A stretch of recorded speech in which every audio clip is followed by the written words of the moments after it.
السلام علیکم ورحمۃ اللہ وبرکاتہ۔ الحمدللہ رب العالمین وصلی اللہ وسلم علی نبینا محمد وعلی آلہ وصحبہ اجمعین ومن تبعہ بإحسان الی یوم الدین، اما بعد۔ صدر مجلس، علماء کرام، معزز بھائیوں اور بہنوں، اس موقع پر تقریر کچھ مشکل لگتی ہے۔ مشکل اس لیے نہیں کہ عنوان، بلکہ مشکل اس لیے کہ یہ ایک بہت علمی قسم کا عنوان ہے، لیکن علمی باتیں بہت زیادہ عوامی مجلس میں زیب نہیں دیتی۔ تو میں کوشش کروں گا کہ علمی جو باتیں ہیں ان کو بہت گہرائی سے پیش نہ کیا جائے، کیونکہ کوئی لیکچر نہیں ہے کہ یکساں ذہن رکھنے والے طلباء میرے سامنے یونیورسٹی کے بیٹھے ہوئے ہیں اور میں علمی انداز سے کچھ بات کر رہا ہوں۔ یہ قرآن کریم کے حوالے سے یہ محفل ہے، اور قرآن کلام اللہ ہے۔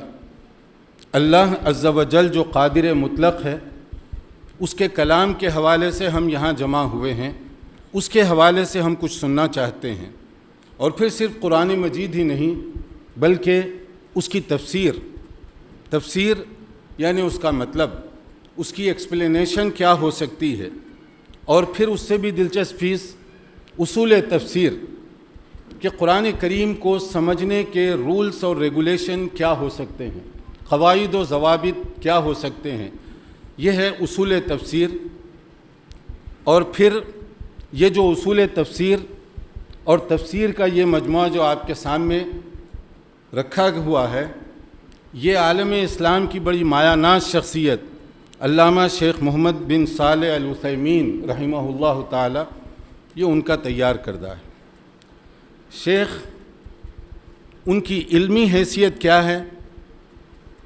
جب تک وہ زندہ رہے، ان کے دروس میں علماء کرام بھی شرکت کرتے ہوئے اپنی سعادت سمجھا کرتے تھے، اور جب وہ بیمار ہو گئے، اتنے شدید بیمار ہوئے کہ وہ عوامی مجلس میں آ کر درس دینے کی پوزیشن میں نہیں تھے، مکہ مکرمہ میں مسجد حرام میں ان کے لیے خصوصی مائک کا ایسے انتظام کیا گیا کہ وہ اپنے کمرے سے بیٹھ کر خطاب کریں اور لوگ مسجد حرام میں ان کی گفتگو سن سکیں۔ اس سے اندازہ کریں کہ علم ان کا کیا تھا اور لوگ انہیں کیوں سننا چاہتے تھے۔ اور شیخ کی وفات کے بعد آج بھی عالم اسلام میں معتبر فتویٰ جن شخصیات کا جانا جاتا ہے، ان میں سے ایک شیخ علامہ عثیمین رحمہ اللہ ہیں، جن کے حوالے سے اگر کوئی فتویٰ نقل کر دیا جائے تو وہ ایک اتھارٹی سمجھا جاتا ہے، اس کی ایک حیثیت۔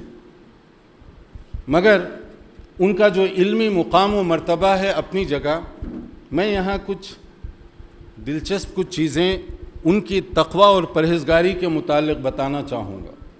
اس میں چونکہ علماء کرام بھائی اور بہنیں بھی ہیں، معزز ہمارے خطباء بھی ہیں، اس میں بہت بڑا پیغام ہے کہ علم کب فائدہ مند ہو سکتا ہے، اور کن علماء ربانی کو اللہ تعالیٰ قبولیت عطا فرماتا ہے۔ کتابیں ہزاروں موجود ہیں، مگر کسی کتاب کو اللہ تعالیٰ ایک شان دیتا ہے، ورنہ کتنی ایسی کتابیں ہیں جو اس وقت موجود تک نہیں ہیں، لکھنے والوں نے بڑی محنت سے وہ کتابیں لکھی تھیں۔ تو کب یہ کتابیں مقبول ہوتی ہیں اور کیسے مقبول ہوتی ہیں، اس کی ایک دو مثالیں سن لیجیے۔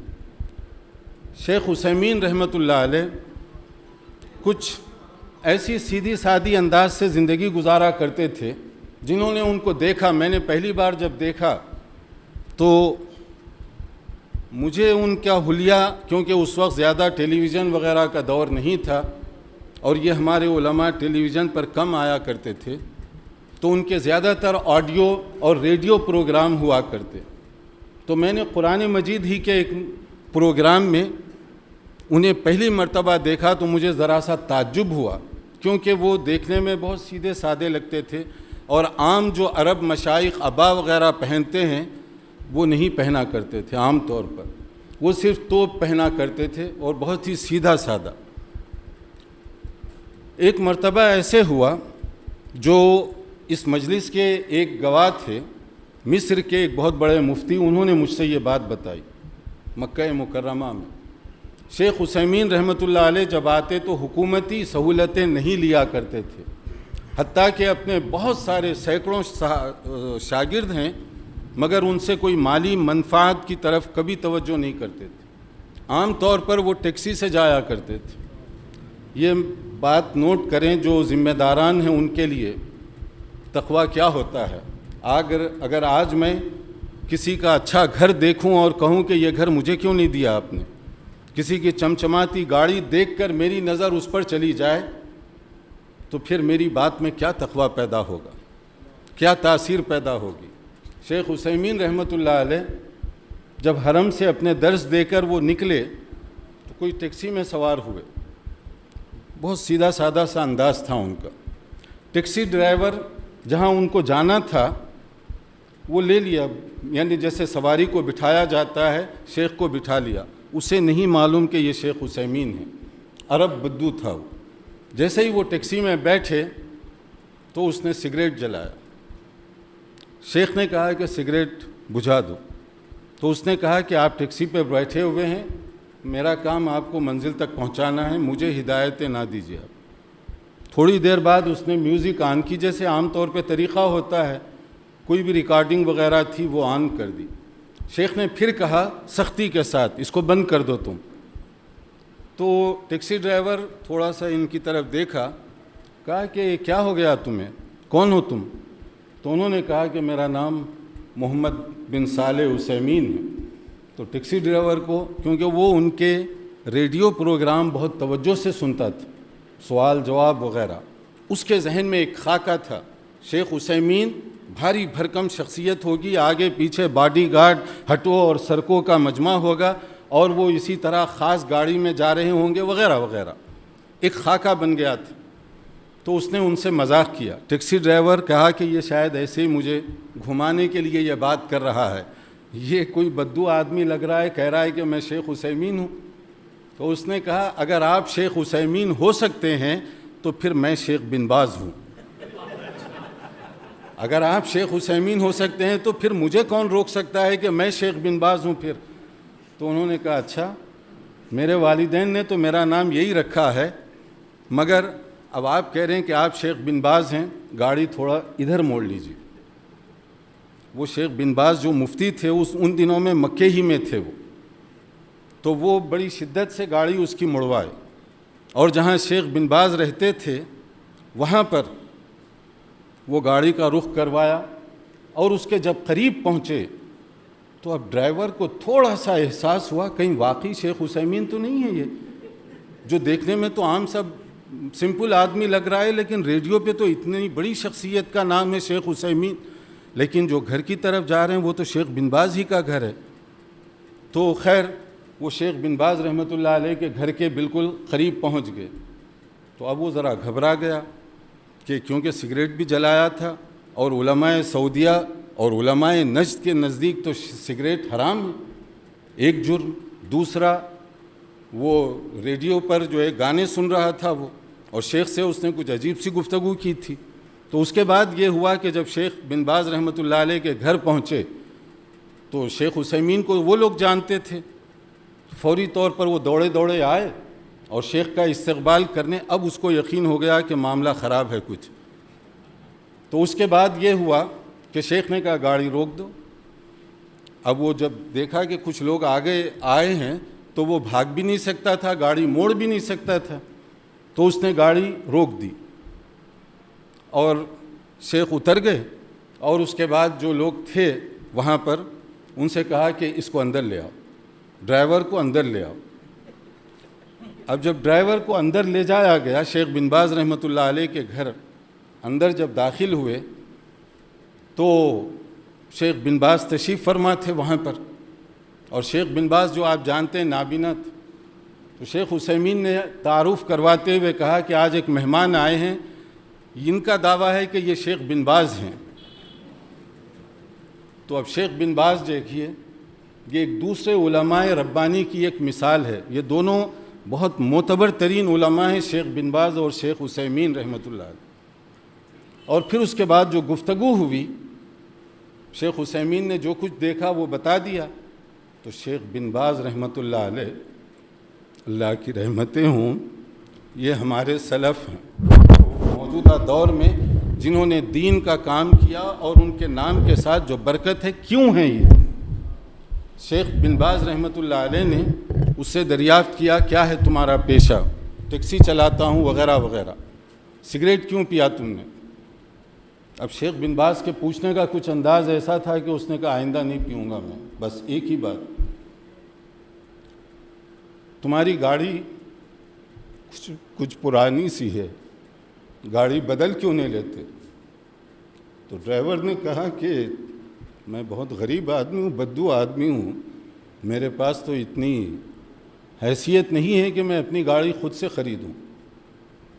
شیخ بن باز نے اس سے پوچھا گھر کہاں ہے تمہارا؟ فلاں جگہ. تو اپنا کوئی آدمی انہوں نے خاموشی سے بھیجا، یہ معلوم کرنے کہ واقعی یہ ضرورت مند غریب ہے. اس کے بعد شیخ بن باز رحمۃ اللہ علیہ نے اس سے کہا کہ تم اپنی مرضی کی گاڑی لے لو، پیمنٹ اپنی طرف سے کر دی اس کو. اس کے بعد جو آدمی کے اوپر اثر ہوا ہوگا، آپ الفاظ میں اس اثر کو بیان نہیں کر سکتے کہ وہ ٹیکسی ڈرائیور بعد میں چل کر جو مبلغ بنا، داعی دین بنا، اس کو الفاظ میں بیان نہیں کیا جا سکتا. یہ شیخ عثیمین رحمۃ اللہ علیہ کا ایک انداز تھا. دوسرا یہ ہے کہ وہ جس علاقے کے رہنے والے تھے، جہاں ان کا گھر تھا، بہت معمولی سا علاقہ تھا وہ، جس کو ہم کہتے ہیں نا عام علاقہ. تو عام علاقے میں وہ ان کی رہائش تھی اور عام سا گھر تھا ان کا. لیکن یہ عام گھر ایسا تھا جہاں سعودی عرب کا حکمران ملاقات کرنے کے لیے چل کر آ کر فخر محسوس کرتا تھا. شیخ عثیمین کے گھر ان کو بلایا نہیں جاتا، بادشاہ وقت ان کے پاس آیا کرتا تھا. جب شاہ خالد ان کا دور تھا، وہ قسیم کے دورے پر آئے تو شیخ عثیمین کے گھر خود وہ چل کر آئے تھے، اور ان کا گھر کچھ ایسے انداز کا تھا کہ وہاں بڑی گاڑی لے کر نہیں جایا جا سکتا. تو شاہ خالد فرما روا سعودی عرب کے اتر گئے اپنی گاڑی سے اور گلی پیدل چلتے ہوئے گزارے، اور شیخ عثیمین کے گھر تک وہ گئے. اس کے بعد انہوں نے ایک عجیب سی بات کی، کیوں یہ تفسیر کو اللہ تعالیٰ قبولیت دیتا ہے، اور علماء کون ہوتے ہیں اس کو آپ پہچانیں. کہ جب شاہ خالد یعنی بادشاہ وقت ان کے گھر میں موجود ہے، انہوں نے پیشکش کی، آپ صرف اجازت دیجئے میں آپ کا گھر ایک اچھے علاقے میں آپ کی خواہش کے مطابق بنوا دیتا ہوں. ابھی یہ بادشاہ کی طرف سے پیشکش تھی شیخ عثیمین کو. تو شیخ عثیمین رحمۃ اللہ علیہ نے کیا کہا، ہم بھی اپنا تقوی کا یہاں جائزہ لیں. دنیا ان کے گھر آئی تھی، مگر انہوں نے دنیا کو کس طرح سے شان بے نیازی سے ٹھکرا دیا. یہ بہت پرانی باتیں نہیں ہیں ائمہ اور محدثین کے دور کی، میں اس دور کی بات کر رہا ہوں. ابھی بھی علماء ربانی سے دنیا خالی نہیں. تو شیخ عثیمین رحمۃ اللہ علیہ سے جب کہا گیا کہ میں گھر بنوا دیتا ہوں، تو انہوں نے ایک عجیب سی بات کی، آپ کی پیشکش کا بہت شکریہ، آپ میرے لیے گھر بنائیں گے تو اس کا فائدہ مجھے یا میری اولاد کو ہوگا، کیوں نہیں اس علاقے میں آپ ایک جامع مسجد بنا دیں، اسی خرچ پر ساروں کو اس کا فائدہ ہوگا اور آپ کے لیے صدقہ جاریہ بنے گا. بادشاہ کو ایک غریب شیخ کا یہ جواب، یہ ہمارے لیے آئینہ اور شیشہ ہے.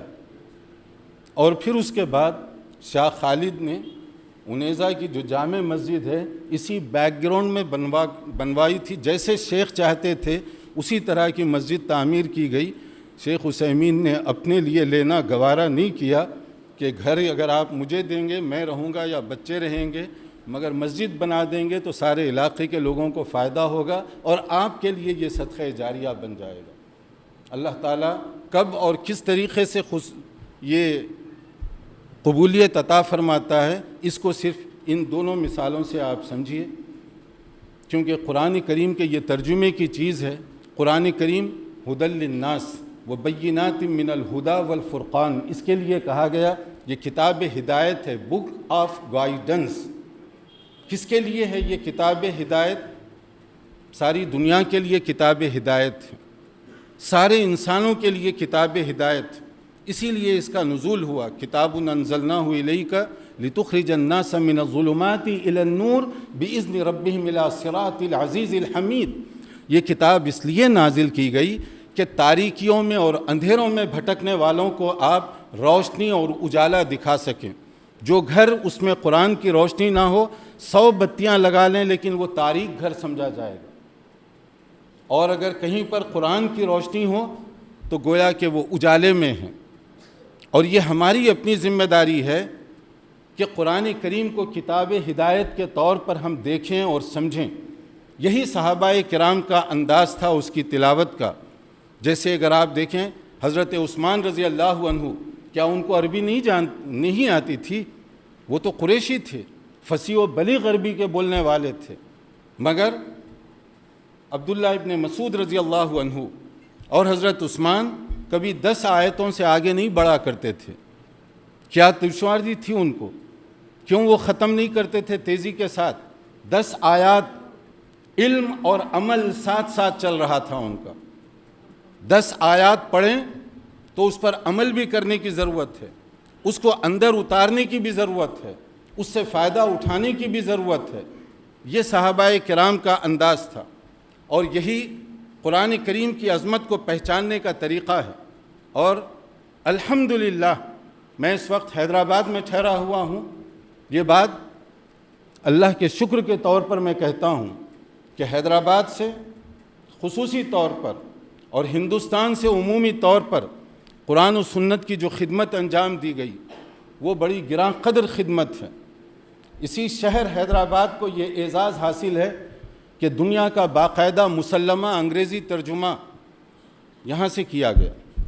سب سے پہلا ترجمہ محمد پکتال کی طرف سے، اور شاہی خزانہ آصفیہ کے ذریعے سے ان کا بینیفٹ جاری کیا گیا تھا، روزینہ وظیفہ۔ پھر وہ کام بھی یہاں پر کر رہے تھے، ان کا کام بھی چھوڑوا دیا گیا حیدرآباد کی طرف سے۔ ہم اپنی تاریخ کو ذرا پہچانیں کہ حیدرآباد کیا ہے، علم کی کیسے یہاں سے قدر کی گئی۔ تو ان کا کام روک کر انہیں کہا گیا کہ انگریزی قرآن کا ترجمہ مکمل آپ کریں، اور جو تنخواہ ہے اس سے زیادہ آپ کو جاری رہے گی، اور ٹائم کی کوئی پابندی نہیں ہوگی کہ کب آپ ختم کریں گے۔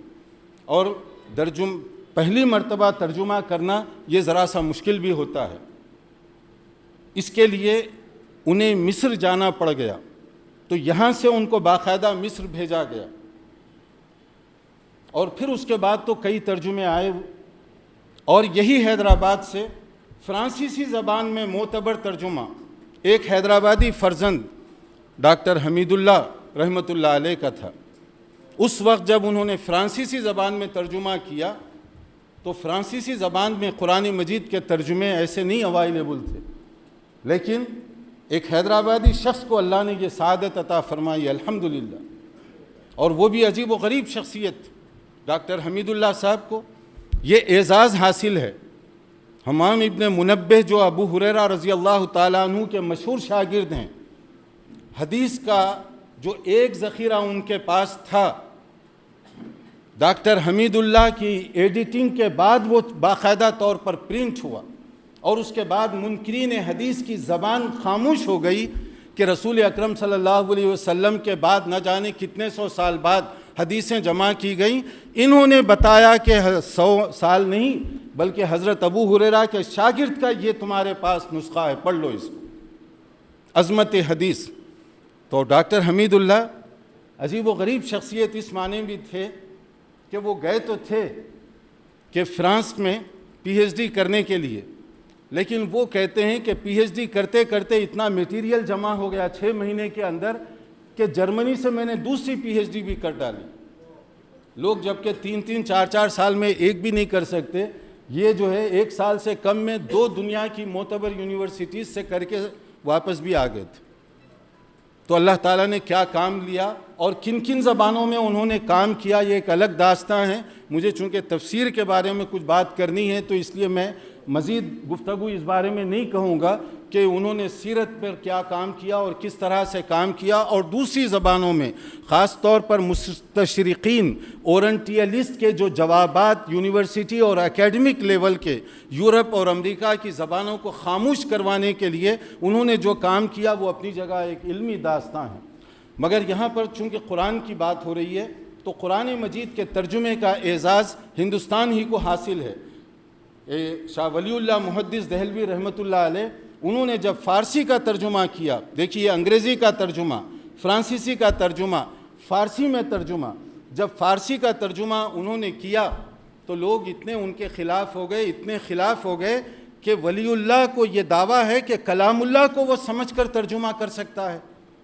ترجمے کی مخالفت، کتنی شدید مخالفت تھی کہ انہیں چند دنوں کے لیے اپنے آپ کو چھپانا پڑا کہ کہیں کوئی قاتلانہ حملہ نہ کر دے ان پر، کہ ترجمہ کرنے کی تم جسارت کر رہے ہو فارسی زبان میں، کیونکہ اس وقت فارسی زبان سرکاری زبان تھی۔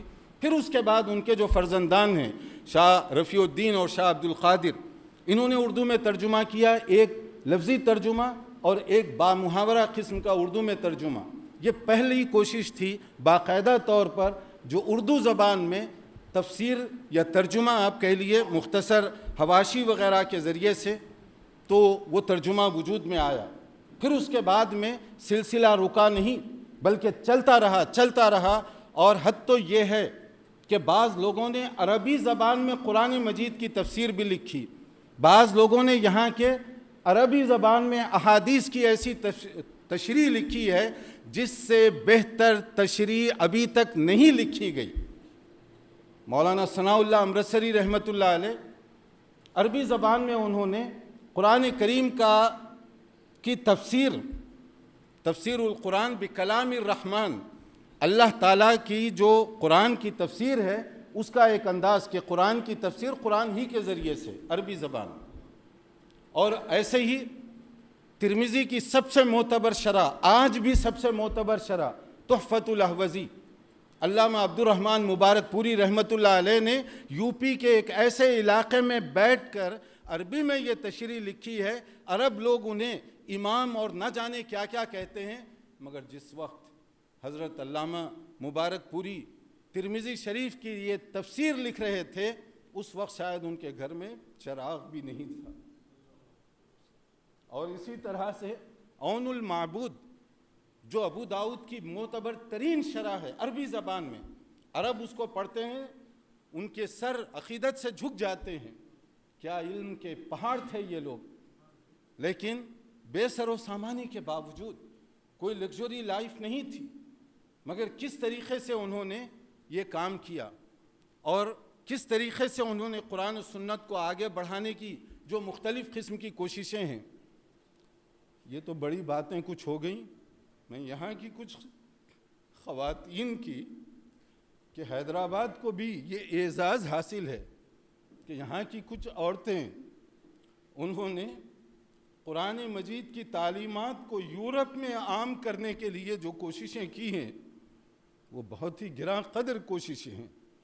شاید جب وہ یہاں کے چھوٹے چھوٹے مدرسوں میں، جہاں ابھی بھی حیدرآباد کے اندر ابھی بھی ان مدارس میں ڈھنگ سے بیٹھنے کے لیے ان بچیوں کو چٹائی بھی میسر نہیں ہے، ڈھنگ سے بیٹھنے کا انتظام بھی نہیں ہے، مگر اللہ تعالیٰ کس سے کیا کام لے لیتا ہے، شاید ان کے اساتذہ یا معلمات کو بھی اس کا اندازہ نہیں تھا ہوگا جب وہ پڑھ رہی تھیں یہاں پر، کہ جس بچی کو آپ حافظ بنا رہے ہیں یا جس کو قرآن مجید کا علم سکھا رہے ہیں، یہ شمع آگے چل کر کتنے اور دوسرے چراغوں کو روشن کرنے کا سبب بن جائے گی، اور دنیا کی کہاں کہاں کی تاریکیوں کو یہ لڑکیاں جا کر دور کرنے کا سبب بنیں گی۔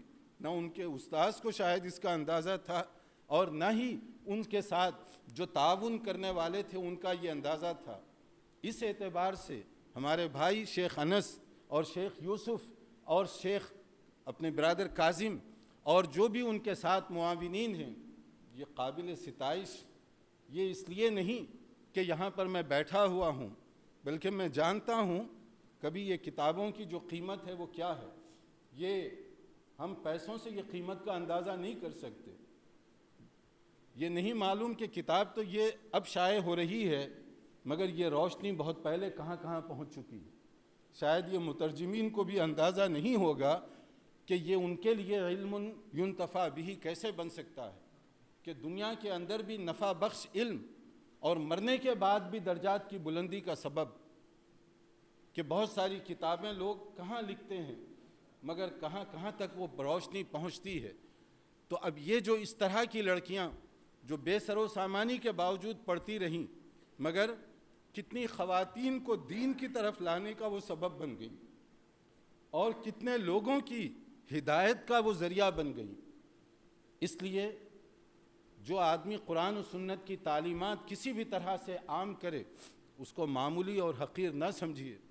نہ جانے یہ ایک چراغ سے کتنے چراغ روشن ہوں گے۔ برطانیہ کی سب سے پہلی جو مسجد بنائی گئی وہ ہندوستان کی ایک عورت کے تعاون سے بنائی گئی تھی۔ جب وہ مسجد بن رہی تھی، شاہ جہاں مسجد، جو وہاں کی آثار قدیمہ، لندن کی آثار قدیمہ میں حکومت اس کو شمار کرتی ہے، جس وقت یہ مسجد بن رہی تھی اس وقت مسلمان وہاں برائے نام تھے۔ بہت چند جو وزیٹر آتے ہیں یا وہاں رہنے والے اکا دکا جو مسلمان ہو گئے، ان کو دیکھ کر ایک موقع پر ایک کرسچن پادری نے کہا تھا، جب تعمیر ہو رہی تھی مسجد، یہ مسجد کیوں بنائی جا رہی ہے یہاں پر؟ کون آئے گا نماز پڑھنے کے لیے؟ یہ تو بننے سے پہلے ہی یہاں اسلام ختم ہو جائے گا، اس کی شمع گل ہو جائے گی۔ یہ ان کا تبصرہ تھا۔ لیکن اللہ کا شکر ہے، اللہ کا فضل و کرم ہے کہ اس وقت ہر آنے والا دن اس عیسائی مبلغ کی جو بات ہے اس کو غلط ثابت کر رہا ہے۔ وہ ایک چراغ جو نواب صدیق حسن خان رحمۃ اللہ علیہ، ان کی جو بیگم ہیں، والی بھوپال شاہ جہاں بیگم، ان کے تعاون سے یہ پہلی مسجد بنی تھی۔ تو آپ یہ مت سمجھیے کہ عورتیں کیا کام کر رہی ہیں۔ یہ صرف توفیق کی بات ہے کہ اللہ تعالیٰ جس کو چاہے یہ توفیق دے دے۔ کوئی مرد یہ نہیں کہہ سکتا کہ میں ہی تبلیغ میں سب سے آگے ہوں، یا کوئی عورت یہ نہ سمجھے کہ میں کیا تبلیغ کا کام کر سکتی ہوں۔ اور اس وقت بھی بہت سی ایسی خواتین ہیں جن کی وجہ سے گھر گھر قرآن کریم کے درس کا سلسلہ چل پڑا، اور مختلف جگہوں پر جہاں خواتین درس قرآن وغیرہ سے زیادہ واقف نہیں تھے، مگر الحمدللہ ان کے ذریعے سے کس طرح سے یہ چراغ جلتا جا رہا ہے۔ شاید یہی وجہ ہے آج بھی قرآن کریم کی تعلیمات کو روکنے کی پوری کوشش کی جا رہی ہے۔ کیوں کوشش کی جا رہی ہے؟ اس کا ایک سبب قرآن کریم کی ایک آیت آپ ذہن میں رکھیں، سورہ فصلت کی آیت 26۔ اس کو اس تناظر میں آپ دیکھیے کہ قرآن کریم کو کیوں روکنے کی لوگ کوشش کرتے ہیں۔ وقال الذين كفروا لا تسمعوا لهذا القرآن والغوا فيه لعلكم تغلبون۔ مکہ مکرمہ کے مشرکین نے جب دیکھا توحید کی دعوت پھیلتی جا رہی ہے، اس کو روکنے کی بڑی کوششیں انہوں نے کی، فزیکلی مینٹلی ٹارچر کرنے کی کوشش کی۔ نبی صلی اللہ علیہ وسلم اور ابتدائی زمانے میں جو صحابہ اسلام انہوں نے قبول کیا، ان کے خلاف کیا کیا کوششیں کی گئی تھی۔ پھر اس کے بعد انہوں نے ایک عجیب سا قانون بنایا، لیجسلیشن۔ کیا تھا وہ قانون؟ مکہ مکرمہ کے مشرکین کی طرف سے انہوں نے یہ طے کیا کہ اگر تم چاہتے ہو کہ مسلمانوں کی آواز دبا دی جائے، تبلیغ اور دعوت کا چراغ گل کر دیا جائے، تو قرآن پر پابندی لگا دی جائے۔ یہ مکہ مکرمہ کے ابتدائی دنوں کی بات۔ تو انہوں نے کہا کہ جب تک قرآن ہے ہم ان کا مقابلہ نہیں کر سکتے، اور ہم اگر چاہیں کہ ان کا مقابلہ کریں تو قرآن کریم کو روکنا پڑے گا، روکنا ہوگا۔ یہ اس وقت کی بھی بات ہے اور آج کی بھی یہ بات۔ اگر آج قرآن کریم کے خلاف کوئی بات ہو رہی ہے، آپ اس کو نئی بات نہ سمجھیے۔ یہ زمانے مشرکین عرب کا جو دور تھا، وہاں پر بھی یہ پابندی کی بات کی گئی تھی، اور پھر اس کے بعد جو کچھ ہوا وہ ہمارے سامنے ہے، مگر جب ہم قرآن کریم کا تذکرہ کر رہے ہیں، بہت تفصیل سے آپ نے بہت ساری احادیث سنی ہیں قرآن کریم کی عظمت اور فضیلت کے حوالے سے، مگر یہاں پر میں ایک پیغام دینا چاہتا ہوں اپنے معزز ذمہ داروں اور بھائیوں اور بہنوں کو کہ وہ سورہ فرقان کی آیت 30 کہیں ہمارا شمار اس طرح سے نہ ہو جائے۔ وقال الرسول یا ربی ان قوم اتخذوا هذا القرآن مہجورا، قیامت کے دن جب نفسی نفسی کا عالم ہوگا، رسول اکرم صلی اللہ علیہ وسلم جہاں کچھ لوگوں کی شفاعت کریں گے، کچھ لوگوں کے خلاف کمپلین اور شکایت بھی کریں گے۔ سوچئے کتنا نازک موقع ہوگا جب رسول اللہ صلی اللہ علیہ وسلم کچھ لوگوں کے خلاف اللہ کی بارگاہ میں پیٹیشن داخل کر دیں گے، شکایت فرما دیں گے۔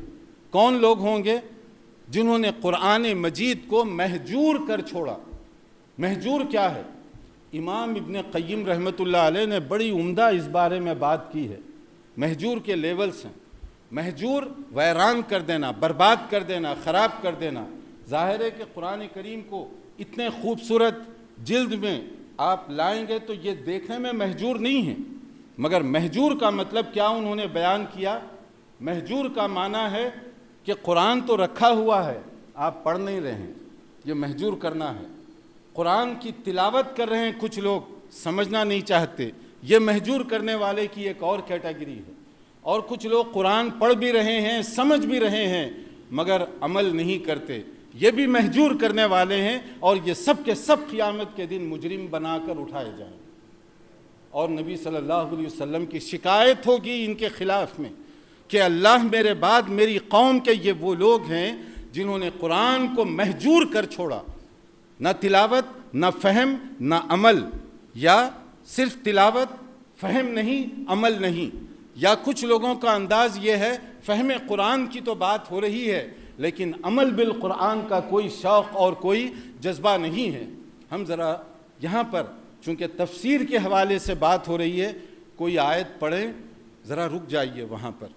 ایک تلاوت کا یہ بھی انداز ہے جو حضرت عثمان یا حضرت عبداللہ ابن مسعود رضی اللہ عنہما جو 10 آیات پڑھا کرتے تھے، ایک آیت پڑھیں، اس کا ترجمہ پڑھنے کے بعد تھوڑی دیر کے لیے رک جائیے۔ آپ سوال کیجئے اپنے آپ سے، یہ کلام الہی ہے، اللہ تعالیٰ مجھ سے کہہ رہا ہے کہ یہ کام تم کرو کسی مسئلے میں، کیا میں وہ کر رہا ہوں؟ یہ ہے قرآن پر عمل کا طریقہ۔ اپنے آپ سے پوچھیے، نالج ہے آپ کے پاس، علم ہے، کیا عمل کر رہا ہوں؟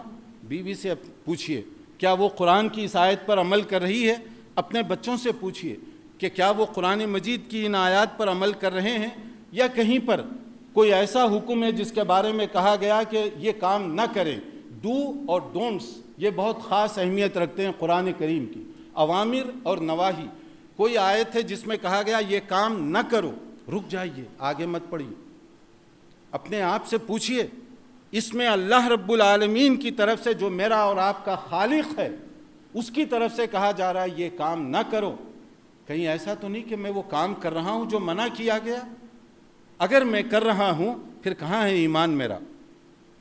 کہاں ہے اللہ کی بات پر عمل کرنے کا شوق؟ اگر میری بیوی کر رہی ہے جس سے منع کیا گیا تو اس کا مطلب ہے کہ وہ قرآن کو نہیں مانتی۔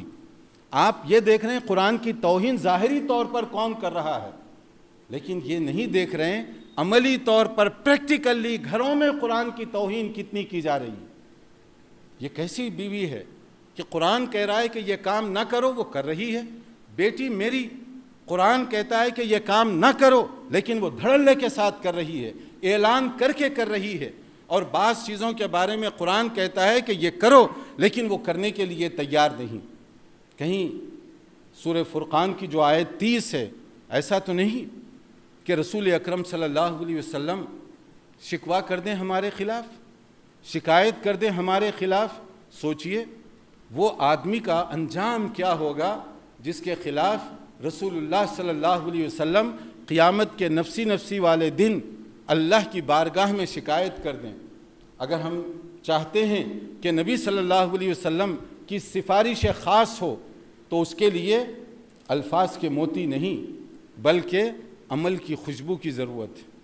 اس کے لیے چاہیے کہ میں بھی اپنا جائزہ لوں، گھر والے بھی اپنا جائزہ لیں، متعلقین بھی اپنا جائزہ لیں اور اپنے اندر عمل کی جو دولت ہے وہ پیدا کرنے کی ہم کوشش کریں۔ اگر ہم عمل کا جذبہ اپنے اندر رکھیں تو شاید ٹوٹی پھوٹی زبان سے نکلنے والی عام سی آدمی کی گفتگو میں بھی بہت بڑی تاثیر اور برکت ہوگی۔